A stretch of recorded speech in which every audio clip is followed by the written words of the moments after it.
You are listening to Practical and Woo by Mindset and Manifest. My name is Eden, and I invite you to embark on a journey with me to explore the practical and spiritual edges of the unknown for the purpose of allowing you to embody and empower yourself uniquely as you are and to intentionally create and live a life of freedom and fulfillment. Each week, I am going to discuss topics such as energetics, reality creation, manifestation, astrology, tarot, and more to help empower you to live beyond perceived limitations and to practically design your life so it feels like absolute magic every step of the way. Let's dive in.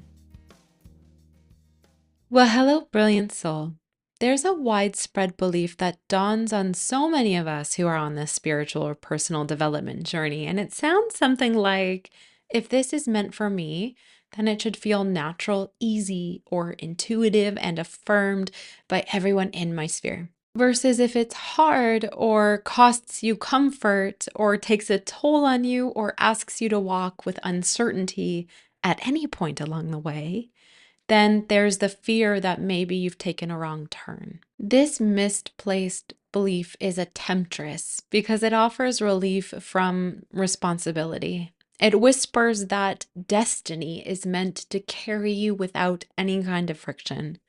Then, when you look at instead at anything that's extraordinary, anything that lasts, anything that carries depth, integrity, weight, you learn that something extraordinary had to have been forged, crafted, and honed.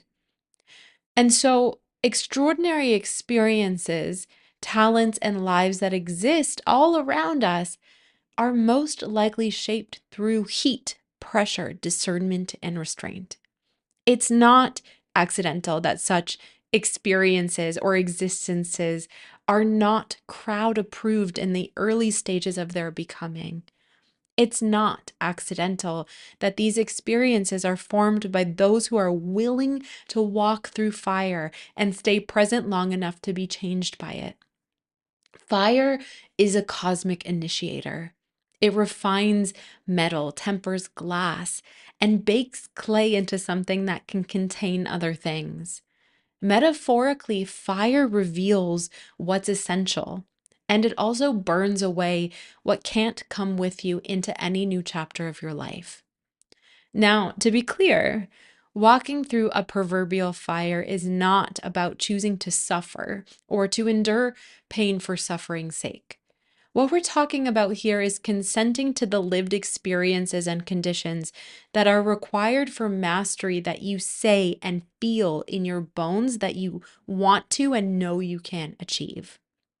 We're talking about staying with your journey long enough for it to teach you something, rather than abandoning it the moment it feels disruptive. The most extraordinary experiences are built from the willingness to be shaped by those experiences.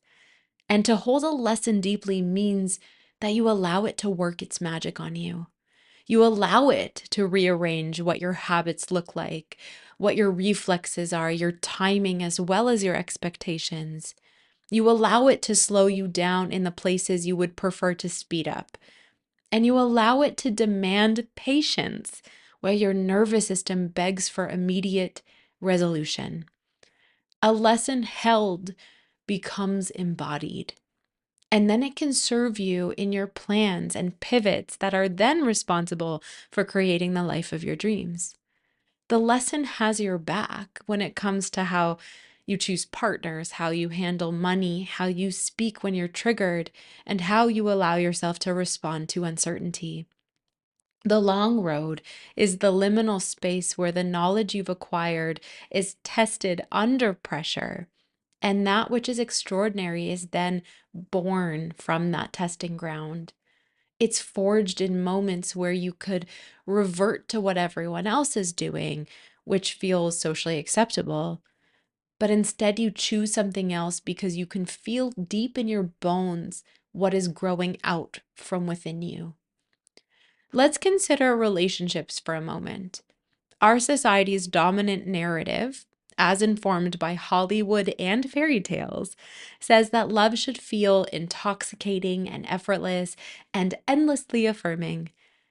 And in relationships, discomfort is often treated as a red flag rather than an invitation to grow and mature. Many people chase chemistry, but then they confuse intensity with intimacy. Extraordinary partnerships are crafted and cultivated. They're not stumbled into. They're shaped through honest conversations, repaired ruptures, mutual accountability, and the courage to stay present when it would be easier to withdraw or perform or people please. Walking through fire in relationships means facing your own patterns without outsourcing blame. It means letting love sand down your sharp edges without losing your conviction. It means choosing mutual growth over winning arguments. To hold everything in a relationship means you don't fragment yourself in order to maintain the harmony. You learn instead how to contain your discomfort without collapsing, competing, or attacking your partner. You learn how to speak from responsibility rather than reaction. You learn how to stay rooted when the other person is activated and how to take feedback without turning it into an indictment of your worth. This kind of relational capacity is learned through repetition, humility, and the willingness to fail forward. This kind of relational capacity is forged. Wealth creation follows a similar pattern, with the surface narrative glamorizing shortcuts and overnight success. The grind is either romanticized to the point of burnout, or it's bypassed entirely in favor of passive fantasies. Yet, sustainable wealth is built through long range thinking, disciplined execution, and the capacity to delay gratification. It's forged in decisions that are boring, unsexy, and often invisible to the naked eye. It requires saying no to what drains your focus, refining your skill set beyond adequacy, and holding your vision steady when external validation is absent, or worse, when it's rooting against you. Walking through fire with money means confronting your inherited beliefs, your fear of visibility, your discomfort with responsibility, and your relationship to risk. It means learning to sit with uncertainty without self-sabotaging. It means staying in your integrity when no one is watching and choosing long-term stability over short-term applause. The extraordinary financial path is built by those who are willing to think independently and endure the slow burn of mastery. And boy, oh boy, can I tell you that I am still on this path alongside with you. Michelangelo's devotion to the Sistine Chapel offers a profound reminder here. His masterpiece, this world-renowned, cherished treasure, was forged by a man with an extraordinary vision. Michelangelo painted on scaffolding, neck craned, body contorted, pigments dripping into his eyes, and he returned day after day to a ceiling that many people might not even ever look up to admire. Fresco painting allows little margin for error. The plaster must be worked while wet, so timing here must be exact, and each section demands presence, precision, and commitment before the surface sets.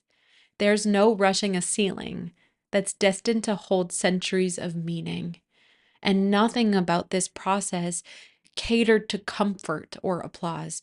It required a willingness to labor in obscurity and to trust a vision that could not yet be seen in its entirety. And then, on top of that, to continue even when the body protested and the outcome still remained uncertain. This is how extraordinary things are formed, not through ease, but through sustained commitment and attention. Not through copying what others are doing, but through a fidelity to a vision that asks everything of you. To hold the lesson deeply is to stop asking, how do I get through this? And to start asking, What is this shaping within me? This is the difference between those who are shaped by life and those who attempt to manage it into submission. There is a moment in every forging process when the material resists. The metal hardens, the glass cools too fast, the clay cracks, and the stone pushes back. Many people interpret resistance as the sign to stop, but it's often the indicator that something is in process and it's working. The invitation is not to force or to rush, but to stay skillful and present, to adjust without abandoning yourself or quitting the process partway through. It's okay to pause so you can collect yourself and return back once again. Holding everything also means learning how to carry success without becoming inflated, and to also carry failure without diminishing yourself. Both experiences are tests. Both can distort you if you lack internal anchoring. And extraordinary individuals learn how to metabolize both with grace. They allow their success to deepen their sense of responsibility rather than their ego. They allow their failure to deepen their wisdom and their internal knowing rather than their shame. This emotional regulation is not accidental. It's trained through repeated exposure to the fire of their experience while in process. There is an initiation point where you realize that no one is coming to save you from your own potential. No one is handing you discipline or clarity or the courage required to build the life that you know you're destined to have. This realization reminds you that your life is not built on reactions to circumstances, but on responses shaped by your choice. To stop measuring your life by external benchmarks alone and to instead develop an internal metric so that you can ask yourself whether your choices are congruent with the person you're becoming rather than the identity you've been trying to maintain. The fire will test your consistency. It will ask whether your values are situational or structural. It will ask whether your commitments hold up when conditions change. As you hone this over time, something remarkable happens. The very experiences that once felt unbearable become reference points, allowing you to recognize patterns faster. You're able to recover more efficiently, and you then allow yourself to also trust yourself more deeply. The fire no longer feels like an enemy, it feels instead like an ally because you know that you're being refined, not punished. This is how extraordinary things and experiences and lives are forged. When you can hold more, you're entrusted with more. When you remain grounded in your complexity, you're invited into greater responsibility. When you can stay present under pressure, you become someone others rely on. This isn't accidental.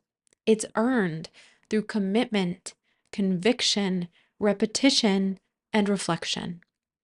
The extraordinary life reveals itself to you over time. It's felt in the steadiness of your nervous system, the integrity of your choices, the quality of your relationships, and the durability of what you build.